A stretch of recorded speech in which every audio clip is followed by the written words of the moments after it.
called it last week, Christina's William. What an episode, guys.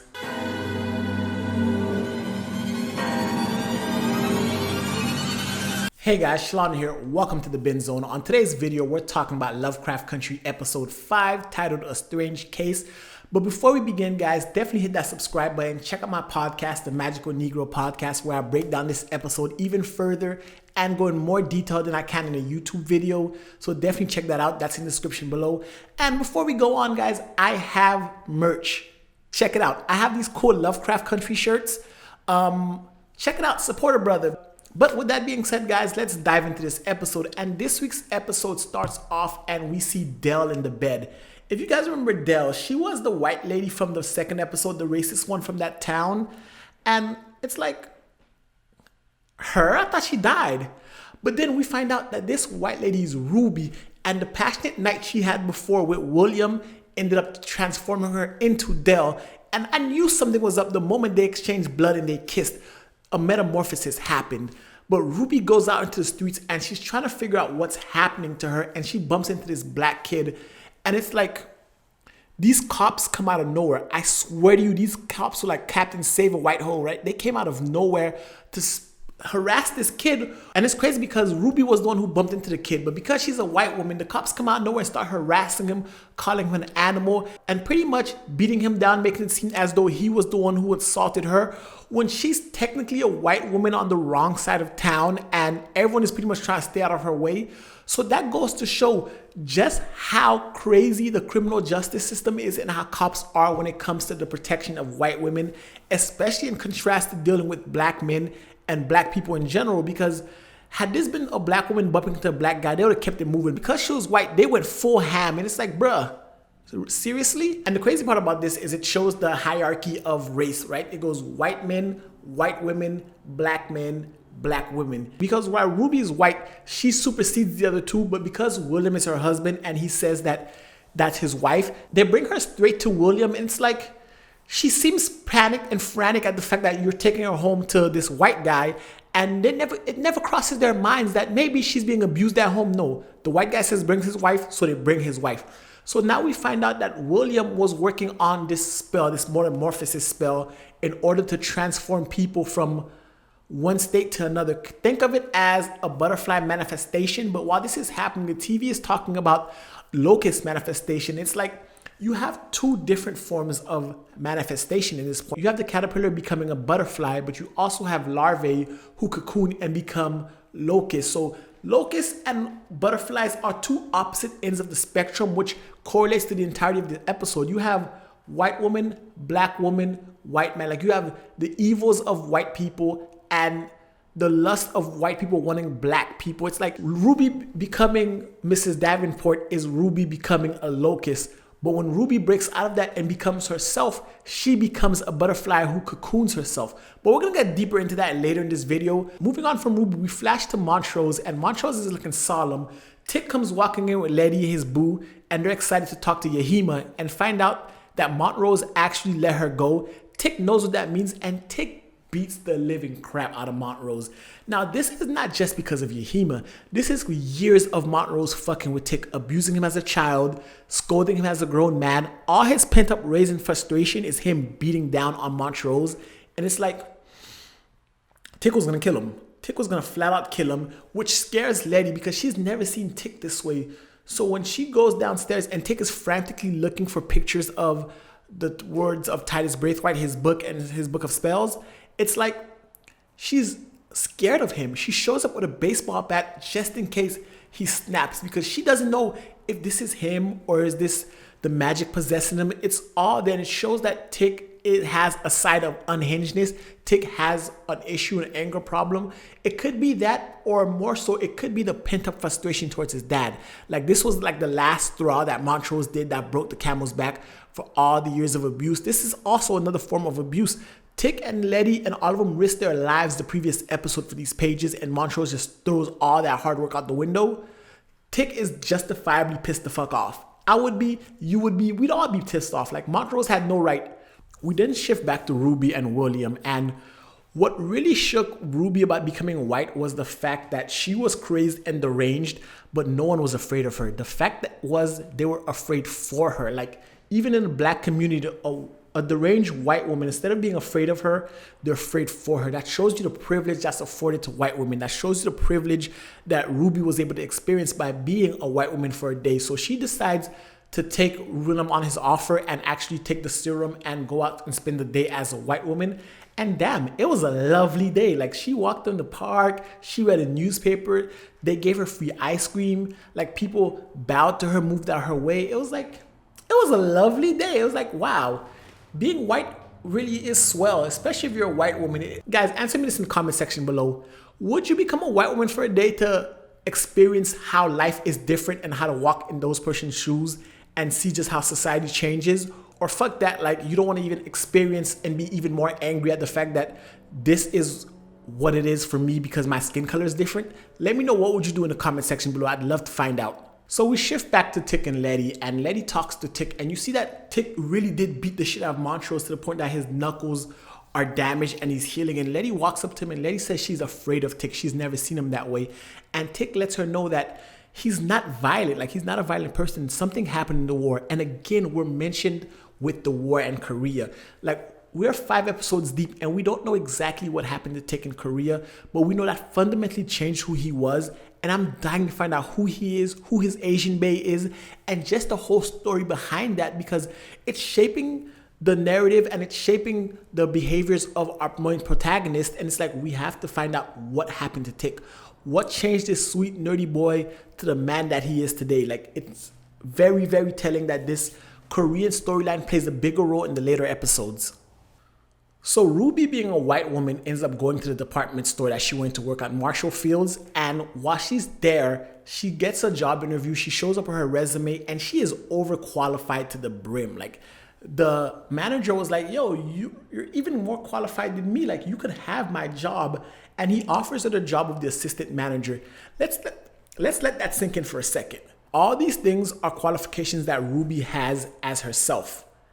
Would she have gotten the job? Probably not, because she's a black woman. She's a big black woman, a dark-skinned black woman. And I have to say, Ruby is beautiful. Because she doesn't fit the Eurocentric standard of beauty, they would automatically discriminate against her based on her race, her skin tone on top of her race, and her overall body size, which I have to say, we saw her last episode in that dress and when she was going out with William, like, Ruby is fine. But because of who she is, they would not have given her the job. But when she comes with these qualifications as a white woman, she's not only offered assistant manager, it's like an insult. Like, she is beyond overqualified as Ruby, but because of the color of her skin, she's not getting the job. And the fact that even if she would have applied the same time as Tamara, she probably would not have gotten the job as well, because Tamara is a little lighter in complexion, thinner, and Tamara has a 7th grade education, none of the qualifications that Ruby has. So society in the American way teaches meritocracy. You earn what you get. Like, you work hard and you can thrive. That's the American way. But Ruby did that and she can't thrive. But as a white woman, she gets assistant manager off rip, and she's even more qualified than her boss, who's a white man. So that shows you the power dichotomy between them. White man, white woman, black man, black woman. Power dichotomy. We then shift to Montrose post beatdown, and he knocks on a hotel room door, and it's Sammy. Tree was not lying. Montrose walks in there and he immediately bends Sammy over and he does this. Running.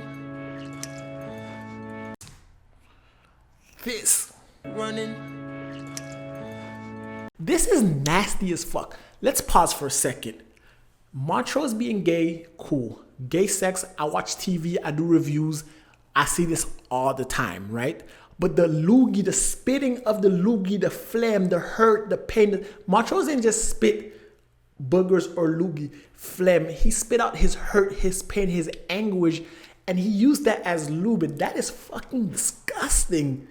Like, any guy, like, don't spit in sex. No.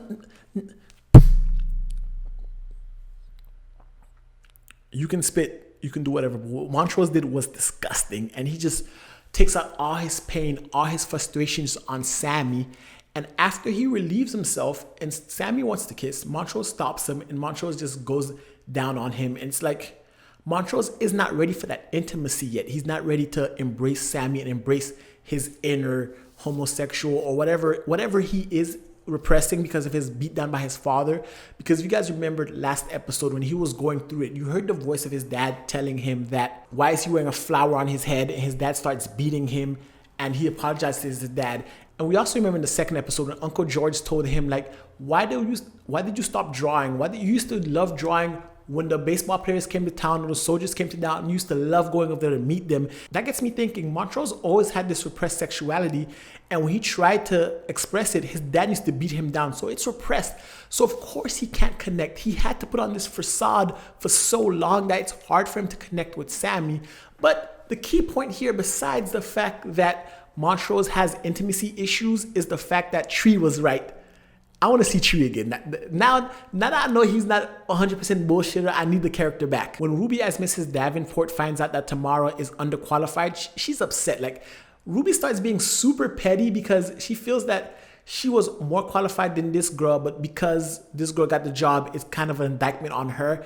And that's the mindset that Ruby's been operating through throughout this episode, is the fact that she's comparing herself through societal lenses, and it's not fair because she's overqualified. She did everything she had to do. She works twice as hard and doesn't even get half of what white people get, and apparently doesn't get half of what skinny black girls get to her, and it gets to her. So when she goes in the back and she sees the white woman just dancing about, and she starts dancing and showing rhythm, because we all know the stereotype. So when the other white women see her moving, they're like, wow, you can really move like the black folk. Like, let's have Tamara take us to the south side and dance it up with the colored folk. It'll be like going on safari.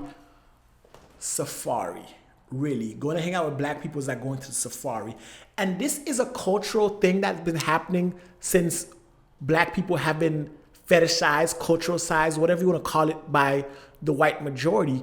We even have certain things where white people go to Caribbean islands. At a point in Haiti's history, there was such thing as sex tourism, where older white women used to go back to Haiti and deal with young black men, fetishize them, have sex with them, leave and come back next year, as though it was sort of like a zoo, a safari. You go there, you release your carnal desires, and then you bucket and head back home. And it's like you fetishize the black skin, you desire the black skin, the black features, yet at the same time, you do not humanize them. You actually look down upon them, and it's like, bruh, you can fuck them, you can dance with them, you can do a bunch of other stuff with them, but you just can't humanize them. Like, they're animals too, but you want their skin, you want their features, you want to dance with them, you want their rhythm, you love their music, you love everything about them but them. It's like, how much... That's frustrating. It really is frustrating. So William shows up, and Ruby as Mrs. Davenport stunts in front of her co-workers, and William calls in his favor to Ruby, telling her that he's gonna need her to go somewhere and meet Christina, but she can't go as Mrs. Davenport. She has to go as Ruby, and she shows up as Ruby in a maid's costume, and Christina wants her to actually go into Lancaster's office, the detective, and actually plant something there in order to help her avenge William. Because at this point, Christina's talking about how William was shot and killed by Lancaster, or so he thought, but now they're trying to get Lancaster back. So I'm wondering now, because Ruby is Dell in another form, right? Is Christina William, and William used to be someone who was alive, and now because he's dead, Christina's enacting revenge for a lover or a brother? I want to know your theories in the comment section below. And we actually do get into more deeper theories on the podcast, the Magical Negro podcast, so definitely check that out in the description box below. So when Ruby goes into Lancaster's office and places the artifact in his drawer, she hears the noise in the closet and she jumps in because Lancaster shows up. And we finally find out what was in the closet. It was a white guy that they're using for organs. And we see Lancaster unshirt himself, and he's wearing black skin. And now we start to see the experiments that Epstein was doing was to harvest black organs. And this is a trend that is still pervasive to this day. Using black skin, taking black people, using their skin, their organs in the black market, stealing it from them essentially to help other white people or other people with money and in power to replace their own organs. So it seems that they're using black skin. It's always a thing where the medical sciences are taking advantage of black people using their organs. Like, you guys should look up Henrietta Lacks and see what there was done to her and her DNA and her genes and how that was stolen to advance white medical science. And this is happening here. Lancaster's taking black organs, taking black skin. It's kind of like Get Out, where they knew that black skin and black features are more powerful, better suited for survival, and organs are stronger. So they take a black body and they try to prolong their life using black people. And it's just infuriating. Fuck, man. It just really is. So we shift Tick and Letty and they're deciphering the language of Adam.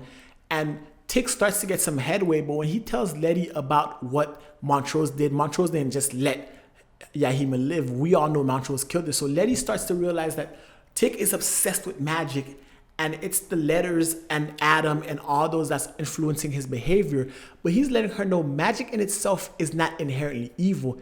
It's what you do with it that determines whether it's evil or not. Just like voodoo itself is not inherently evil, even though it's portrayed like that in media, it's the practitioner, what you do with it.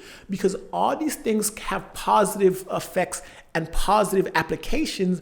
But if the person using it is fucked up, like the Braithwaites, of course, magic itself gets tainted and even bastardized to a sense. So it's not the magic, it's not voodoo, it's not Santeria, it's not any of those type of different things, it's not witchcraft. None of those things are inherently negative. It's just who uses it for what that makes it evil or good. So we shift back to Montrose and Sammy, and we find out that Sammy is a drag queen, and Montrose and Sammy have a relationship that's never been solidified because of the kissing. And it's like, okay, now I'm starting to see something. This is the life Montrose wants. So when Montrose ends up going with Sammy to Sammy's, I don't know what they call it, dance-a-thon, that like the vote. I don't know what exactly happened, but it was like a drag queen competition where Sammy got second.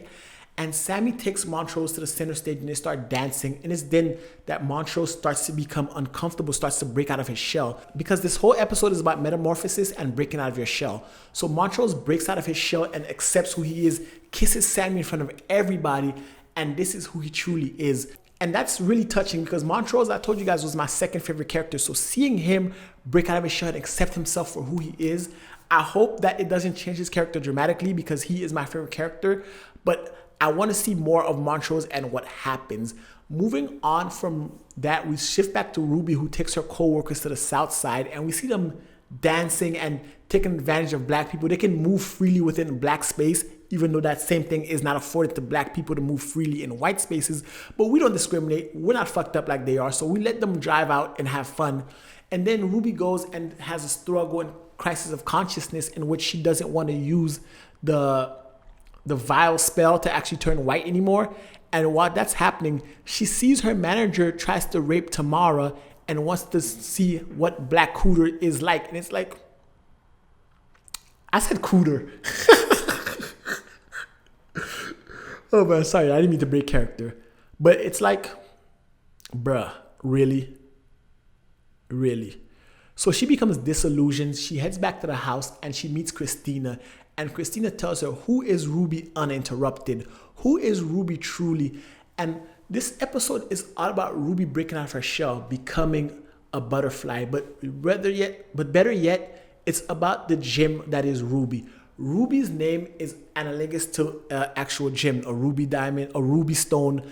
And for you to get that ruby, you have to dig through the layers of artificial shit and to get to who Ruby truly is. So her being a gem, beneath all that wanting to be white and try to maneuver through society, Ruby as a person is a gem. She's unique. She's valuable.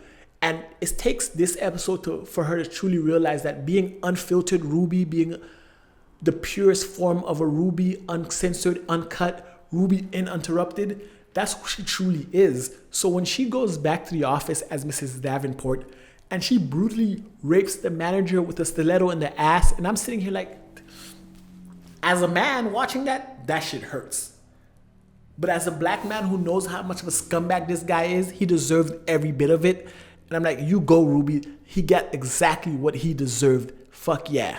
a few things about this episode as well is that Letty and Tick finally consummate their relationship properly, unlike that rough bathroom sex they had. Or in this episode, they actually have passionate sex, and then they talk about the status of their relationship. And we find out that Tick was in love with someone in Korea. We don't know exactly the nature of that, but he's still trying to figure out if he's in love with Letty or not. But he does know that he has strong feelings for Letty, and they share a connection, they share a bond, a moment.